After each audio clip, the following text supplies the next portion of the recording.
Hey everybody, and welcome back to another episode of Romm's Repertoire, where I offer a walkthrough, some practice tips, and a live performance of pieces selected from the Florida Solo and Ensemble Trumpet List. Today we'll be talking about Thomas Schudel's A Celebration.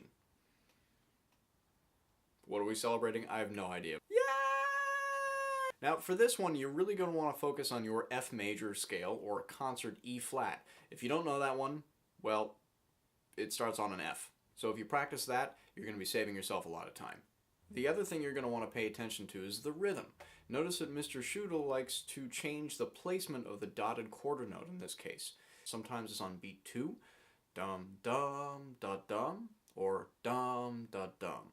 So like in measure 6, it's dum dum da dum, and in measure 10 it's da da da. These are important things to note. Once you have all the other notes and rhythms learned, take a look at the other details, like, dynamics. Near. Far. What's important is that you make an obvious difference between forte and piano. Note that we're marked forte in the beginning up through measure 21. It's going to end up being loud, but think strong. The way that you can do this is to control your airspeed. Fast for forte, a little bit slower for piano or softer. Depending on what your teacher tells you, you should probably follow what they say. Note that we're marked piano after measure 21, so it should be a little bit more gentle. And as well, the idea is that we don't always want to be talking like this, all one dynamic all the time. You can shape it, right? And you're going to hear that in the live performance later at the end of this video. Now, another little detail, you'll notice leading up to measure 38, there's a little writing. It says rit.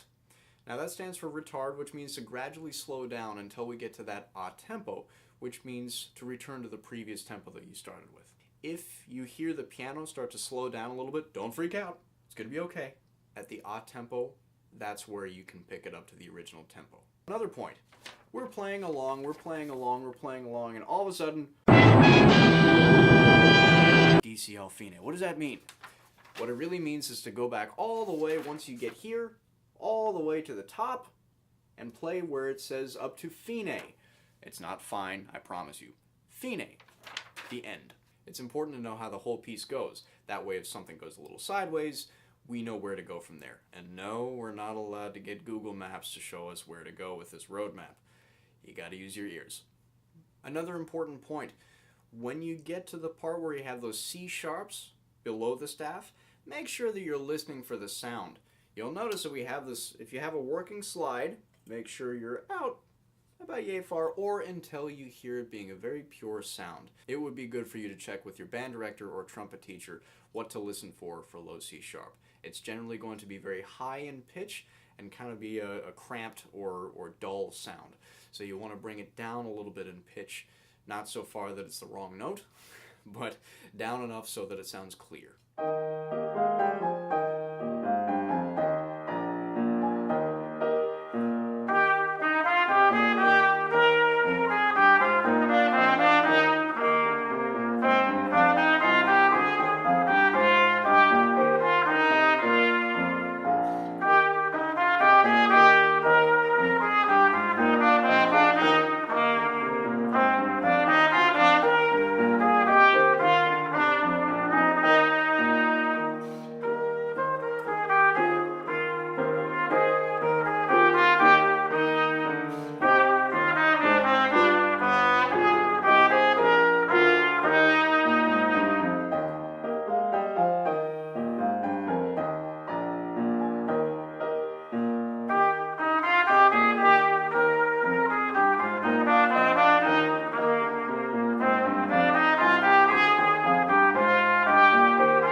for the most perde sounds you can on this one and have fun.